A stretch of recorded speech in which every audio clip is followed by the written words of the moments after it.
ఓం ఇవాళ నుంచి మాళవికాగ్నిమిత్రం అనే నాటకాన్ని మనం చూడబోతున్నాం. ఈ నాటకము అనేది చూస్తే మనకు కలిగే లాభము ఏమిటి అంటే, ముందు కొన్ని పాత్రలు ఉంటాయి. ఈ కొన్ని పాత్రలు కూడా వారు సంభాషణ చేస్తూ ఉంటారు కాబట్టి ఆ సంభాషణని మనం వినటం ద్వారా మనం మాట్లాడేటటువంటి భాషకి ఇది ఉపయుక్తం అవుతుంది. ఇది ప్రత్యేకంగా నాటకంలో మనకు కలిగేటటువంటి లాభం. తర్వాత గ్రంథముల్లో రాసే భాషకి మాట్లాడే భాషలో కొన్ని ప్రయోగాలు ఉంటాయి. ఈ వైశిష్ట్యాలు మనకి ఇందులో తెలుస్తాయి. రా అంటాం, కానీ ఈ రా అన్నది మామూలుగా గ్రంథంలో రాస్తే రాయరు. అలా అని సమగ్రంగా దాన్ని ఏమంటారు, కలోక్కియల్ లాంగ్వేజ్ అంటారే, అట్లా ఉండకపోవచ్చు. రెండు. మూడోది ఏంటంటే, ఇందులో పాత్రలు ఉంటాయిగా.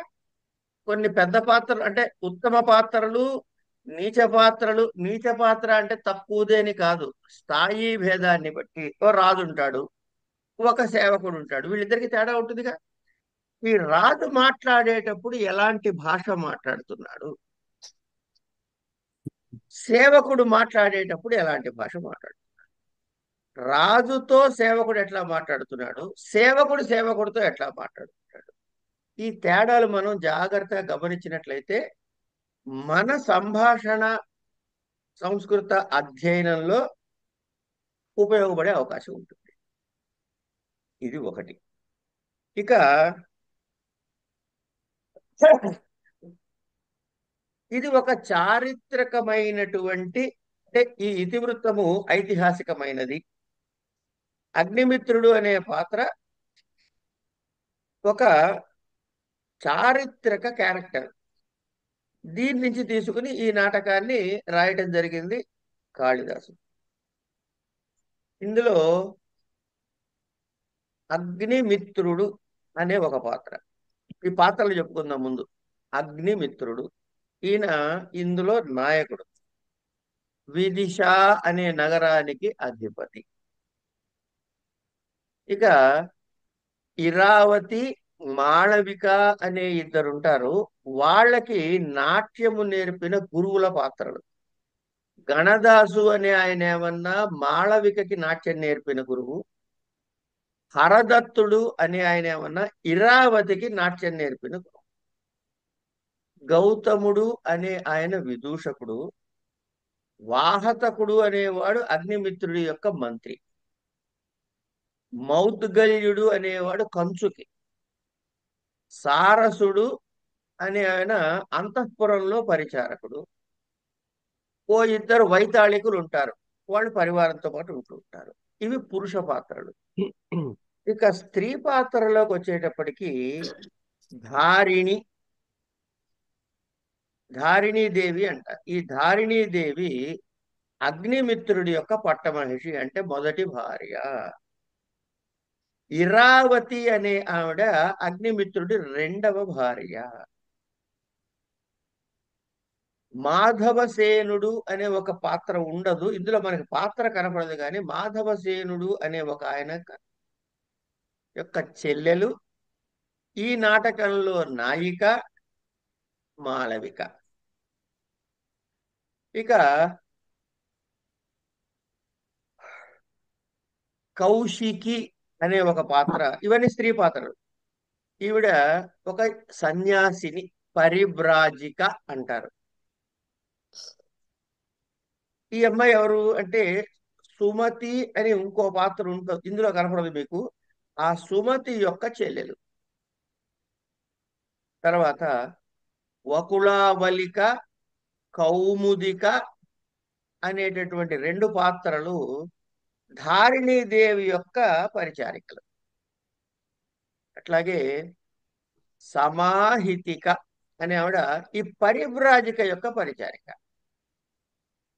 ఈ ఘట్టం అంతా కొంత ఉద్యానవనంలో కూడా సాగుతుంది కాబట్టి కథాభాగం మనం చూస్తాము.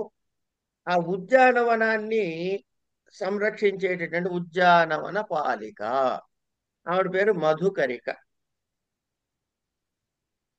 ధారిణీదేవి పరిచారకులు వకులావళిక, కౌముదిక చెప్పుకున్నాం కదా.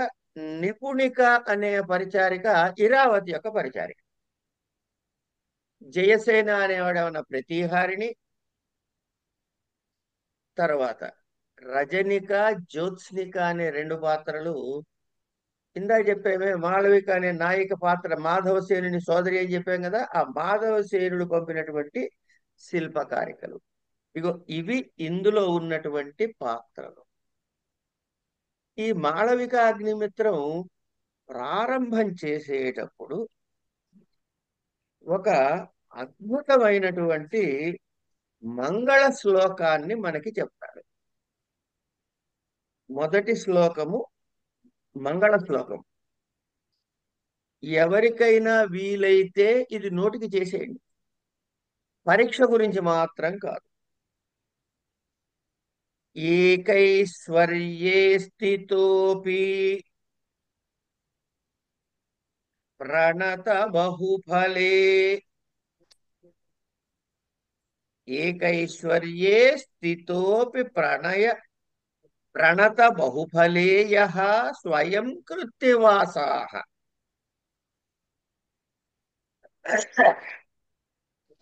కాంతా సమ్మిశ్రదేహోప్యవిషయ మనసాం యః పరస్తాద్యతీనాం అష్టాభిరస్య కృత్స్నం జగదపి తనుభిర్బిభ్రతో నాభిమానః సన్మార్గాలోకనాయ వ్యపనయతు స వహ తామసీం వృత్తిం ఈశః.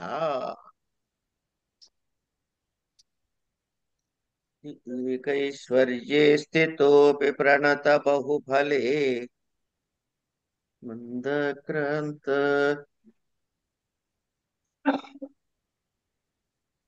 కశ్చిత్కాంత విరహ గురుణ. కాదు, శ్లోకం ఏదో మరి. ఇదే వృత్తం అర్థం కాలే. ఏకైశ్వర్యే మర మరణ మరభన మరభన మరభనయ తెలియట్లే, ఇది చూద్దాం. ఇది 21 అక్షరాలు. ఇది 20 అక్షరాలు కాదు, ఇది గణాలు. 21. 21 సరే. ఇది దీనిలా లేదు, మన దాన్ని ఏమంటారు, శార్దూలంలా లేదు. శ్రద్ధర అయి ఉంటుంది. అయి ఉండొచ్చు. రబ్నై నానాం త్రయేణ అబ్నైర్యాణం యతియుత త్రయేణ త్రిమునిత్వ త్రిముని యతియుత శ్రద్ధర శ్రద్ధర లక్షణం కీర్తితేయం. చెప్పండి. శ్రద్ధర లక్షణం చెప్పండి ఒక్కసారి. మరబ్నై నానాం త్రయేణ త్రిముని. బ్రహ్మణి సరిపోయిందిగా మీకు. సరిపోయింది, అదే చెప్తున్నాను మీకు. ఆ 21 అక్షరాలు శ్రద్ధర. బ్రహ్మైర్యాణం త్రిముని వ్యతియుతాం శ్రద్ధరా కీర్తితేయం. యతి ఇదిగోండి, కూడా ఉదాహరణ ఇది రాసేసుకోండి. 7, 14, ఉదాహరణ 21. 7, 14, 21 పాద ఇది యతులు. ఇది ఇది ఉదాహరణగా రాసేసుకోండి. ఇంకా ఇది కంఠస్థం ఏకైశ్వర్యే అంటే స్థితోపి ఇది తెలిస్తే ఏమవుతుందంటే చదువుకోవడం తేలికవుతుందండి, ఎక్కడ బ్రేకించుకోవాలో. ఏకైశ్వర్యే స్థితోపి ప్రణత బహుఫలే యస్వయం కృత్తివాసాః కాంతా సమ్మిశ్ర దేహో అప్యవిషయ మనసామ్యః పరస్తాదయతీనాం అష్టాభిరస్య కృత్స్నం జగదపి తనుభిర్బిభ్రతో నాభిమానః సన్మార్గాలోకనాయ వ్యపనయతు సవః తామసీం వృత్తిమీశః. ఇప్పుడు ఎంత హాయిగా చదువుకోండి, ఇందాక లాట కిందకి మీదకి కాకుండా హాయిగా అక్కడ విచ్చి చదువుకోవడం కుదురుతుంది. సరే, ఈయన ఏమిట, ఈయన పరిస్థితి ఏమిటో చూడండి ఒకసారి. ఇది నాంది శ్లోకము అంటామండి. ఈ నాంది శ్లోకంలో ఏం చెబుతున్నాడు ఆయన అంటే పరమశివుడి యొక్క స్తుతి చేస్తున్నాడు. ఇందులో మోక్షము పొందటానికి కావలసిన మార్గాన్ని చెప్పాడు కాళిదాసు అని పెద్దలు అంటారు. ఏమిటది అంటే ప్రతి చోట ఒక శ్లోకం ఉంటుందిగా, ఆ శ్లోకంలో ఈ శ్లోకంలో ఏం చెప్పాడు అనంటే ఏకైశ్వర్యం ఏకైశ్వర్యే స్థితోపి. ఏకైశ్వర్యే అంటే ఏకము అంటే అద్వితీయము, రెండో వాడు మనకి పోటీగా లేడు. ఆయన ఐశ్వర్యం ముందు ఇంకెవరు సరిపోరు. అలాంటి ఐశ్వర్యవంతుడైన పరమాత్మ అయ్యుండి కూడా ఏకైశ్వర్యే స్థితోపి, ఏమండి, అట్లాగే ప్రణత బహుఫలే, ప్రణత బహుఫలే అంటే అవును సార్. ఎవరెవరైతే ఆయనకి ప్రణతులు చెప్పారో అంటే భక్తులకి ఏమిస్తాడు? బహుఫలే, ఏది కావాలంటే అది ఇస్తాడు. ఇది ఇవ్వకూడదు అది ఇవ్వలేడు అనే మాట లేదు. అంతటి ఐశ్వర్యవంతుడైనటువంటి ఆ పరమశివుడు యహ ఎవరైతే ఉన్నారో, ఇంకా పేరు చెప్పలే, పరమశివుడు అనలే ఇక్కడ, యహ ఎవరైతే, ఆయన ఏం చేస్తాడట? స్వయం కృత్తివాస. స్వయం కృత్తివాస అంటే ఏనుగు చర్మాన్ని ధరించి ఉంటాడట. ఏ పట్టు పీతాంబరాలు కట్టుకోలేడా? కట్టుకోగలడు, కానీ గజ చర్మాన్ని కట్టుకుంటాడు. ఇది ఒకటి. కాంతా సమ్మిశ్ర దేహో అపి అవిషయ మనసామ్యహ. ఈ ఈ పెద్ద మనిషి ఉన్నాడే యహ ఎవరైతే ఉన్నారో ఈయన ఏం చేశాట అంటే కాంతా సమ్మిశ్ర దేహో, కాంత యొక్క శరీర భాగము తనతో కూడి ఉన్నటువంటి అంటే అర్ధనారీశ్వర స్వరూపమైన వాడయ్యి, అర్ధనారీశ్వర స్వరూపం అయ్యుండవాడయ్యుండి కూడా పరస్తాద్యతీనాం, యతీశ్వరులు అంటే ఏమిటి? జితేంద్రియులైనటువంటి రాగద్వేషాలకి అతీతులైనటువంటి యతుల కంటే పరుడు, వాళ్ళకన్నా మించి ఉన్నటువంటి ఏమిటైనా అవిషయ మనస, ఎటువంటి ఎటువంటి ఆ అలజడి లేకున్నటువంటి అవిషయ మనస, అలాంటి మనస్థితి కలిగిన వాడయ్యున్నటువంటి వాడు. అష్టాభిరస్య కృత్స్నం జగదపి తనుభిర్బిభ్రతో నాభిమానః. అదండి. ఇక ఈ ప్రపంచాన్ని జయించటానికి ఆయన 8 రకాలైన శరీరాలతో ఉన్నాడట. ఈ సర్వ ప్రపంచాన్ని భరిస్తున్నాడు ఆయన. ఏమిటా 8 శరీరాలు అంటే పంచ మహాభూతాలు, పృథివ్యాపస్తేజో వాయురాకాశాత్, ఇవి ఆయన శరీరమే. సూర్యుడు చంద్రుడు అవి 2 అంటే 7 అయినాయి. యజమాని అంటే తనే, మనమే. ఈ 8 అష్టమూర్తులు అంటారు. ఇన్ని శరీరాలు 8 శరీరాలతో ప్రపంచాన్ని భరిస్తున్నప్పటికి కూడా అష్టాభిరస్య కృత్స్నం, చాలా గొప్పదైన విశేషమైనటువంటి జగదపి తనుభి బిభ్రత, ఈ జగత్తంతా అనే ఈ తనువులతో ధరిస్తున్నటువంటి ఆయన నాభిమాన, ఇంత పిసర అహంకారం లేదుట, ఇంత పిసర అహంకారం లేదుట. అలాంటి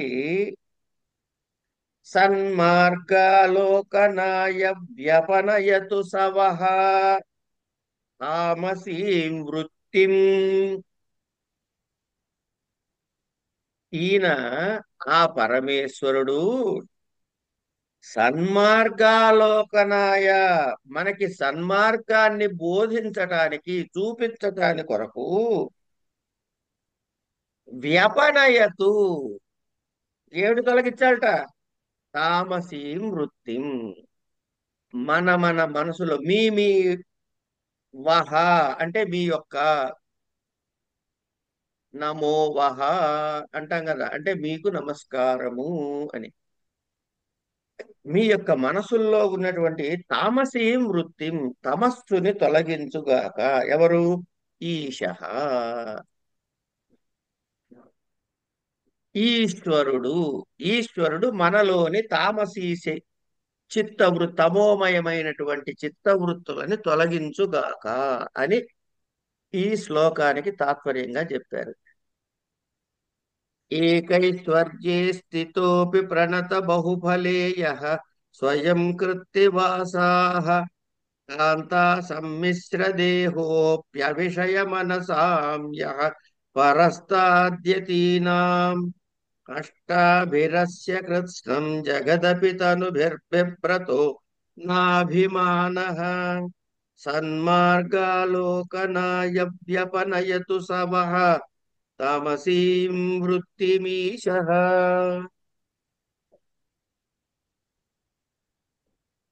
ఏకైశ్వర్యే స్థితః అంటే ఏమిటాయన అంటే, నాది, నీది, ఈ ఐశ్వర్యం నాది, ఈ ఐశ్వర్యం నీది, ఇది నాకు చెందింది, ఇది వేరే వారికి చెందింది, ఇలాంటి భేదభావాలు లేనటువంటి, అంటే అంతా తన ఐశ్వర్యము, అంటే ఈశ శక్తి అండి. ఐశ్వర్యము అంటే ఈశ్వరస్య భావం ఐశ్వర్యం. కనుక సమగ్రముగా మనం చదువుకునే మాట ఇంకక్కడ వేరే గ్రంథంలో, ఈ ఈశ్వరస్య భావం ఐశ్వర్యం అంటే ఆయన సర్వమునకు తన అధీనమునందు ఉంచుకున్నవాడు. అంటే తాను సర్వేశ్వరత్వాన్ని ఇక్కడ చూపించాడు. అట్లాగే కాంతా సమ్మిశ్ర దేహ అంటే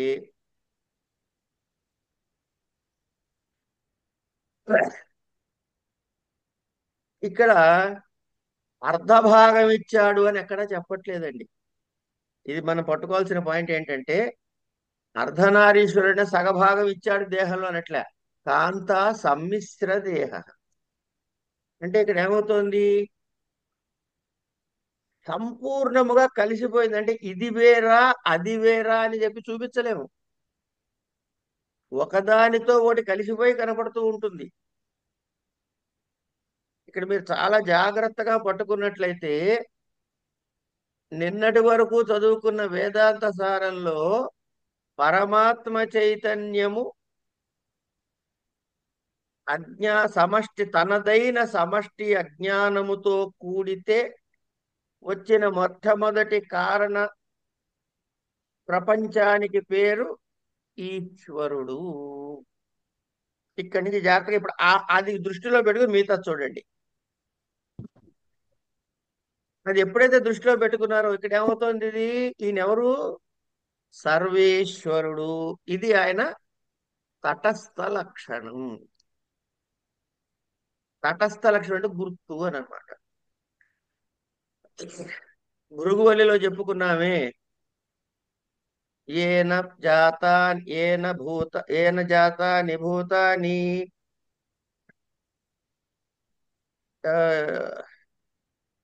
येन भूतानि जायन्ते ఆ तेन जातानि जीवन्ति. ఏన జాతాని జీవంతే, అది ఈ ఘట్టం చెబుతున్నాడు ఇక్కడ. ఆ సర్వేశ్వరుడు కలిసిపోయి ఉన్నది. ఇప్పుడు మీరు నిజంగా పరమాత్మ చైతన్యాన్ని అజ్ఞానాన్ని విడగొట్టి చూసే స్థితిలో మనం లేవు ప్రపంచాన్ని చూస్తున్నప్పుడు. కనుక అవి రెండు కలిసి సమ్మిశ్రముగా ఉన్నాయి. అయినా కూడా ఆయన ఆయన ఏమంటాడు? కాంతా సమ్మిశ్ర దేహో అవిషయ మనసామ్యః పరస్తాద్యతీనాం. ఈ స్థాయికి పరమైనటువంటి వాడు అంటే ఏమిటి? ఈ అజ్ఞానం అనే ఈ చైతన్య ఈ అజ్ఞానాన్ని తీసేస్తే మిగిలిన చైతన్యమే తానై ఉన్నటువంటిది. నేనేం చేశాను? ఒక్క నిమిషం రాధాకృష్ణ గారు మ్యూట్ చేసుకోండి దయచేసి. ఆయన మన ధ్యాసలో లేరు అసలు.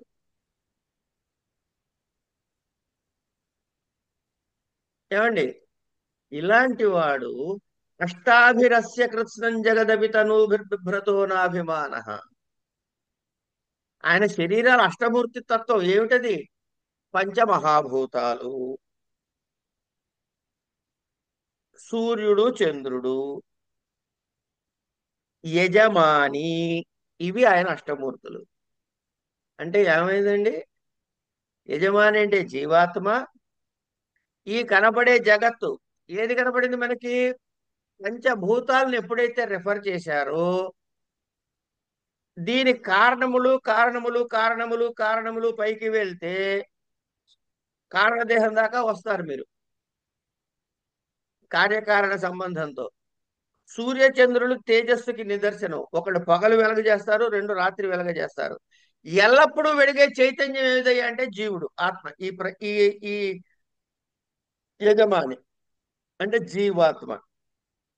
ఇన్ని ఉన్నా కూడా, ఇన్ని ధరించినా కూడా నాభిమాన, నేను ఇది అని అనుకోవట్లే ఆయన. అంటే ఏమిటి? ఆ పరమాత్మ చైతన్యాన్ని మళ్ళీ రిఫర్ చేస్తున్నారు. ఏం చేయాలటయ్యా అంటే మనకి సన్మార్గావలోకనాయ, మనకి సన్మార్గమును బోధించుటకు.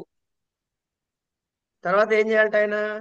తామసీం వృత్తిం వ్యపనయతు, తమో వృత్తిని తొలగించుగాక. తమస్సు అంటే ఏమిటండి? చీకటి. చీకటి అంటే ఏమిటండి? అజ్ఞానము. అంటే ఏంటండి? అవిద్య. ఇక్కడ అవుతాం కనుక మనలోని అవిద్యని ఆ పరమేశ్వరుడు ఈశః అన్నాడు అక్కడ. ఈ కలిగినటువంటి ఈ పరంపరమ చైతన్యము మనలోని అవిద్యని తొలగించుగాక. అవిద్య తొలగితే ఏమొస్తుందండి? అజ్ఞానం పోతే జ్ఞానం మిగులుతుంది. జ్ఞానం ఏమిటండి? ఏకం సత్ పరమాత్మ చైతన్యం, నిర్గుణ పరమాత్మ చైతన్యము అని ఇక్కడ స్థాపన చేశాడు ఈ ధ్యాన శ్లోకంలో కాళిదాసు. అందుకే ఆయన కవికుల గురువు అయ్యాడు. ఇంత విశేషార్థాన్ని ఈ ధ్యాన శ్లోకంలో చెప్పారు. కాబట్టి మనము ఈ నాటకం గురించి చెప్పుకునే ఇన్ని రోజులు కూడా వీలు వెంట ఈ శ్లోకాన్ని రోజు ఒకసారి అనుకుందాం. తర్వాత మనకి ఏం చెప్పమన్నాడు ఆయన? నెంబర్ వన్ గా ఏం చేశాడు? తామసీ వృత్తిని తీసేయమన్నాడు, అంటే ఆ విద్యను తీసేయమన్నాడు. ఇది ఒకటి. తర్వాత ఎప్పుడైతే తమో గుణం మాత్రమే చెప్పారు, అంటే ఒక గుణము చెబితే ఉపలక్షణము అనే ఒక ప్రక్రియ, ఒక ఇది ఉంది. ఉపలక్షణము ద్వారా మిగిలినవి కూడా చెప్పినట్లే. అంటే కన్ను అంటే త్వక్చక్షు శ్రోత్ర జిహ్వాఘ్రాణాలు అన్నీ చెప్పినట్టు, జ్ఞానేంద్రియాలు అన్నీ చెప్పినట్లే అని అర్థం చెప్పుకోవాలి విశేషార్థం చెప్పుకునేటప్పుడు. ఇక్కడ తామసీ వృత్తి అంటే గుణములను తీసేసి, ఏది? సత్వరజస్తమ గుణాలు మూడు తొలగించి పోతే ఇంకేముందండి? గుణత్రయం లేకపోతే నిర్గుణత్వమేగా. ఏమండి, ఇప్పుడు మనకి ఏం చూపించమంటాడు ఈయన? సన్మార్గావలోకనాయ. ఏమంటే అసలు రోడ్డు మీద ఎందుకు నడుస్తామండి మనం? నాకు మంచి రోడ్డు చూపించవయ్యా అన్నాడు, చూపించాడు. ఏం చేస్తాం? రోడ్డుకు పూజ చేస్తామా? రోడ్డు మీద నడుస్తాం. ఎందుకు నడుస్తాం రోడ్డు మీద? గమ్యం చేరుకోవటానికి. గమ్యం ఏమిటి మనకి? ఇప్పుడు ఈయన చూపించిన ఈ సన్మార్గం చూపించి గుణత్రయములను తొలగించి మనకి మార్గం చూపిస్తున్నాడంటే ఏనికి మార్గం చూపిస్తున్నాడు? మోక్ష ప్రాప్తికి మార్గం చూపిస్తున్నాడు. అంటే పరమాత్మ మాకు ఈ యొక్క అజ్ఞానాన్ని తొలగించి జ్ఞాన మార్గమును ప్రసాదించి అవిద్యని తొలగించి మోక్ష ప్రాప్తిని కలగజేయుగాక అని.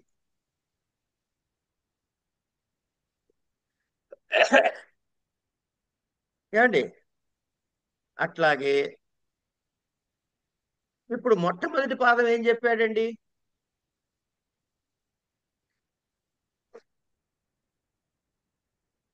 అంటే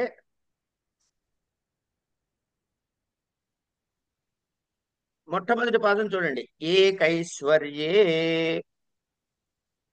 ఆయన మొట్టమొదటి ఏం చెప్పాడండి? ఐశ్వర్యాన్ని రిఫర్ చేశాడు. రెండవ దానిలో ఏం రిఫర్ చేశాడండి? కాంతా సంమితయతయ, అంటే కాంతా శబ్దాన్ని రిఫర్ చేశాడు. తర్వాత మూడో పాదంలో అష్టాభిరస్య కృత్స్నం జగదపి.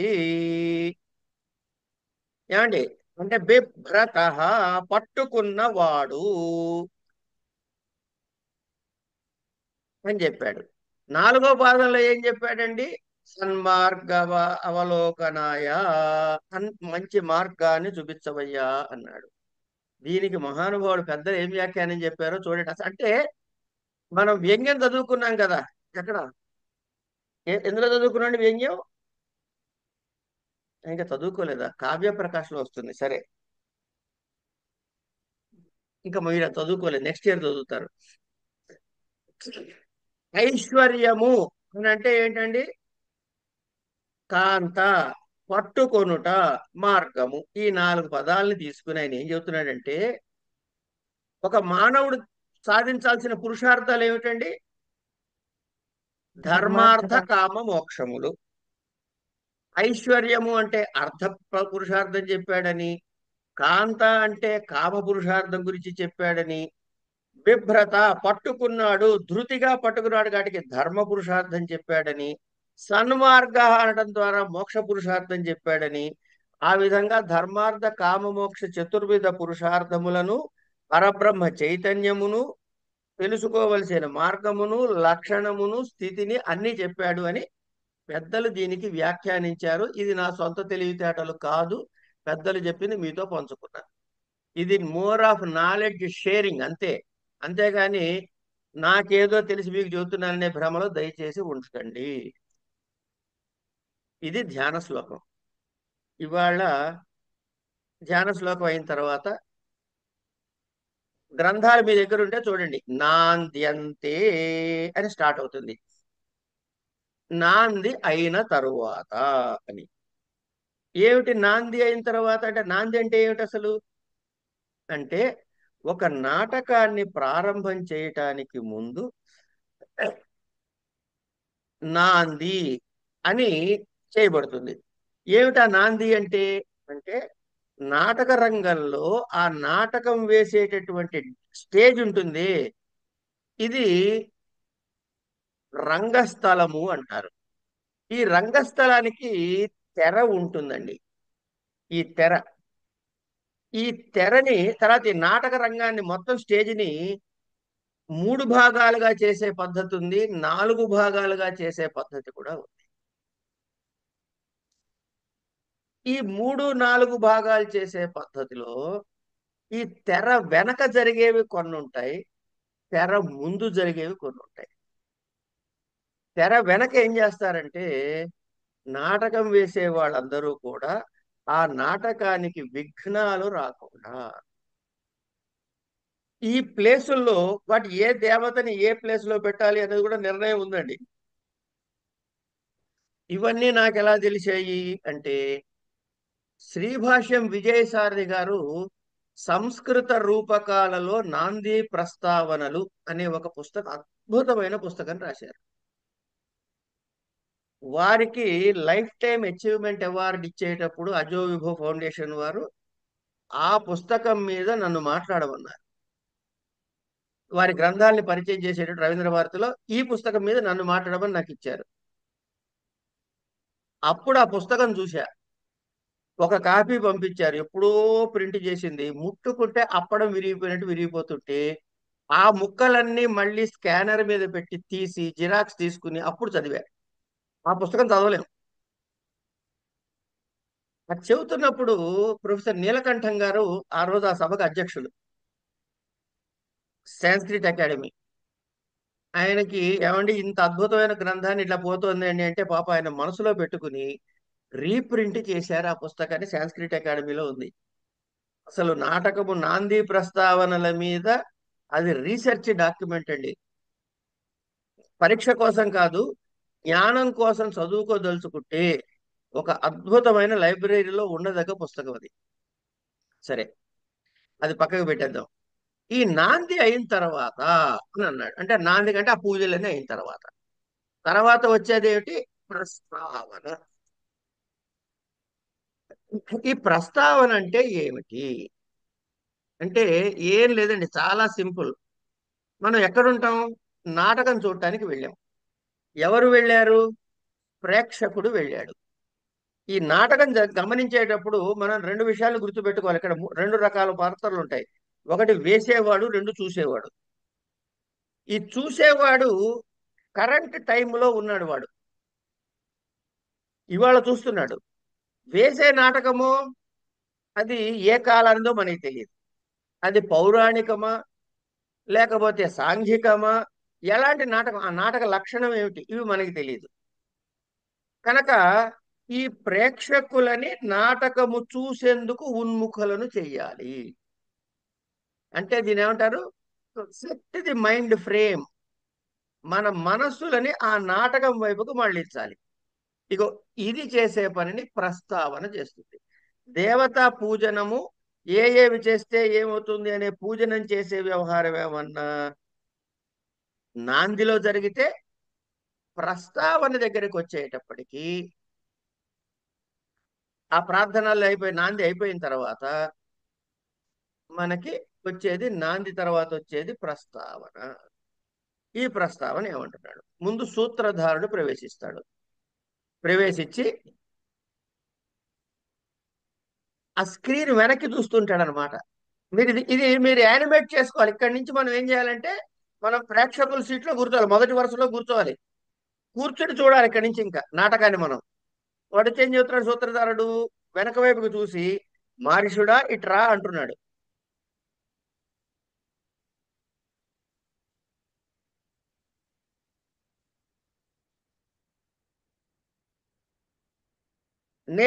సూత్రధార నేపథ్యాద అభిముఖం అవలోక్య. ఇక మనకి ఇన్ఫర్మేషన్ ఇచ్చేవన్నీ బ్రాకెట్లలో పెడతారండి నాటకాలు రాసేటప్పుడు. మహర్ష ఇతస్తావత్ అంటే నాయన ఇక్కడికి రా అని పిలుస్తున్నాడు. పారిపార్శ్వక భావ అయం అస్మి.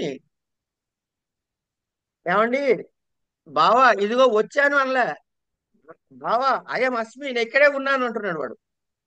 ఆ ప్రయోగాన్ని చూడండి. ఇక్కడ మనం మాట్లాడేటప్పుడు కూడా ఈ ప్రయోగాలు మనకు ఉపయోగపడతాయి అన్నమాట. అని ఆయన వచ్చాడు. వచ్చిన తర్వాత సూత్రధార అభిహితోస్మి విద్వత్ పరిషదా కాళిదాసగ్రథిత వస్తుమాల వికాగ్నిమిత్రం నామ నాటకం అస్మిన్ వసంతోత్సవే ప్రయోక్తవ్యం ఇది వా ఇది తదారభ్యతాం సంగీతకం అన్నాడు. నాయనా, కాళిదాసు రచించిన మాళవికాగ్నిమిత్రం అనే నాటకాన్ని ఇదిగో వసంతోత్సవ సమయే, ఈ వసంతోత్సవ సమయాల్లో ఆ నాటకాన్ని ప్రయోక్తవ్యం ప్రదర్శించమని విద్వత్ పరిషద, ఈ విద్వత్ పరిషత్తు చేత ఏది అభిహితో ఎదురుకుండా ఉన్నటువంటి ఈ పండిత సభ చేత ఆజ్ఞాపించబడ్డాం కాబట్టి తద్ ఆరభ్యతాం సంగీతకం, కనుక నువ్వు రాగ మొదలెట్టవయ్యా, పాడటం సంగీతం ప్రారంభం చేయి అంటాడు. అంటే అప్పుడు ఈయన ఏమంటాడంటే, మా తావత్ అలా వద్దు, మా తావత్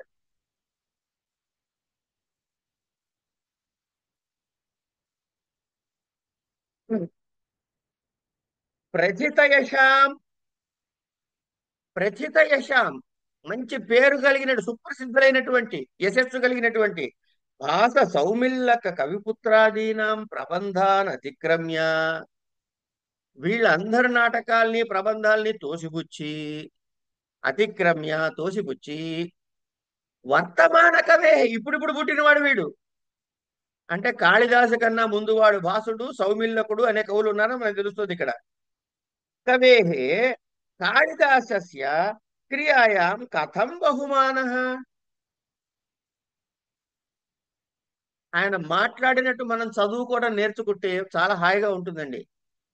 ఇది ఇట్లా కూడా చదువుతూ మాతావత్ ప్రదితయశాం భాస సౌమిల్లక కవిపుత్రాదీనాం ప్రబంధ అతిక్రమ్య వర్తమాన కవేః కాళిదాసస్య క్రియాయాం కథం బహుమానః అని కూడా చదువుకోవచ్చు హాయిగా. మాతావత్ ప్రథితయశాం భాస సౌమిల్లక కవిపుత్రాదీనాం ప్రబంధన అతిక్రమ్య వర్తమాన కవేః కాళిదాసస్య క్రియాయాం కథం బహుమానః అని ఒక ప్రశ్న వేసినట్టుగా మనం చదివామనుకోండి, ఇంకో తేరుగా ఉంటుంది అది. వాళ్ళని అందరినీ వదిలేసి ఈ రచనలకి ఇంత గౌరవం ఇచ్చేటట్టు ఏమిటంటే నాకు అర్థం కాదు. ఈ సభ్యులకి గౌరవం ఎట్లా ఏర్పడింది? కథం బహుమానః, వీళ్ళు దాన్ని గొప్పగా చెప్తున్నారు అంటే సూత్రధారుడు చెబుతున్నాడు. అయి వివేకశ్రాంతం అవిహితం పశ్య.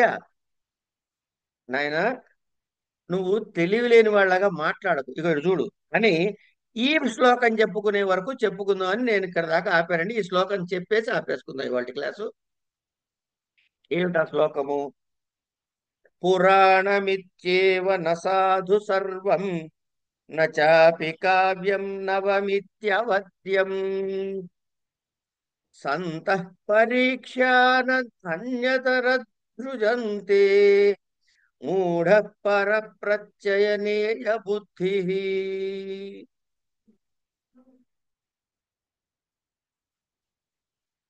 సంతః పరీక్షానంతరం కంతే అంటే ఏం చేస్తారట?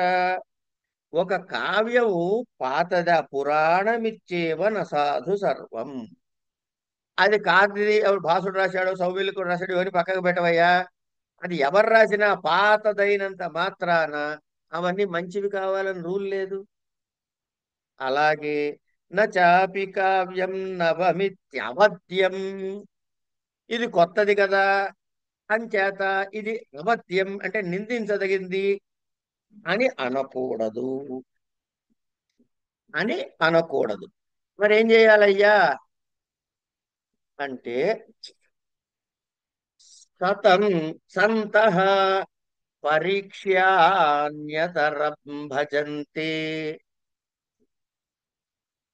సత్పురుషులైన వాళ్ళు, సహృదులైన వాళ్ళు కొత్తదాన్ని చూస్తారు, పాతదాన్ని చూస్తారు. ఈ రెండు చూసి బాగా పరిశీలించి అందులో ఉన్న మంచిని తీసుకుంటారు. కానీ మూఢులున్నారే, మూఢ పరప్రత్యయనేయ బుద్ధి. వాడేదో చెప్పాడు, నువ్వు అవన్నీ కాదయ్యా ఫలానాదే బాగుంటుంది అంటే ఇక మళ్ళీ మన సొంత తెలివితేటలు పెట్టుకుంటే దాన్ని పట్టుకుంటాం అనమాట. ఇది మూఢుడు లక్షణం రా నాయన. కనుక వారికి వారి స్వశక్తి పైన నమ్మకం ఉండదు అని నాటకాన్ని మాళవికాగ్ని ఈ నాటకాన్ని ఎందుకు ప్రదర్శించినాడో ఇంట్రడ్యూస్ చేశాడు. అని చేసి ఇక్కడికి ఆ ప్రస్తావన కాస్త చెప్పేసుకుందాం ఉండండి. అనేటప్పటికీ ఆయన ఏమంటాడు? ఈయనంటున్నాడు, ఎవరు మన పార్శ్వకుడు, ఆర్యమిశ్రాహ ప్రమాణం సూత్రధార తేన హి త్వరతాం భవాన్ శిరసా ప్రథమ గృహీతమాజ్ఞామిచ్ఛామి పరిషదః కర్తుం దేవ్యా ఇవ ధారిణ్యాః సేవా దక్షః పరిజనోయం ఇది నిష్క్రాంతౌ అని ఎప్పుడైతే ఇది చెప్పాడో, చెప్పి తర్వాత మాళవిక ఆ నాయకుడు వాళ్ళు వీళ్ళ గురించి చెప్పి నాటకము, ఈ నాటకానికి మాళవికాగ్ని మిత్ర పేరు వచ్చింది, ఇవన్నీ చెప్పుకుంటూ వచ్చి వివరం చెప్పి ముందుకు వెళ్తాడు. మాళవికాగ్ని నాటకం అనేటటువంటి నాటకాల్ని గుణదోషాలు ఏమన్నా ఉంటే ఈ సభలో ఉన్న పండితులు నిర్ణయిస్తారు కనుక అని నమస్కారం పెట్టి ఇప్పుడు ఏమన్నాడు ఆయన సూత్రధారుడు, తేన హి త్వరతాం భవాన్, తేన హి త్వరతాం అంటే నువ్వు ఏదో పాడమని పిలిచాడు కదా, నువ్వు ముందు గానం చేయమన్నాడుగా, అది చేయమని పిలిచాడు అని ఆయన ఏం చేశాడంటే ఎత్తుకున్నాడు. ఏమని అంటే ఆ పట్టపురాణి అయిన ధారణీదేవి గురించి చెబుతూ, శిరస ప్రథమ గృహీత మాజ్ఞామిచ్చామి పరిషద కర్తుం. ఏమిటి కర్తుం? ఏం చేయడానికి పర్మిషన్ అడుగుతున్నాడు అంటే, దేవ్యా ఇవ ధారిణ్యా సేవా దక్ష పరిజనోయం. ఏ విధముగా అయితే వాళ్ళ సేవకులు ధారిణీదేవి యొక్క ఆజ్ఞల్ని పాటిస్తారో నేను కూడా మీ ఆజ్ఞని పాటిస్తాను అన్నాడు. అంటే కథ యొక్క ఇంట్రొడక్షన్ ఇచ్చాడు, ప్రస్తావన చేశాడు ధారిణీదేవి గురించి. ఇలా ప్రస్తావన చేసిన తర్వాత నాటకం ప్రారంభం అవుతుంది. ఇక్కడి నుంచి మిగతావన్నీ కథ నడుస్తుంది. కనుక ఇక్కడికి ఇవాళ ఆపుకుందామండి. మిగతా భాగాన్ని రేపు చెప్పుకుందాం.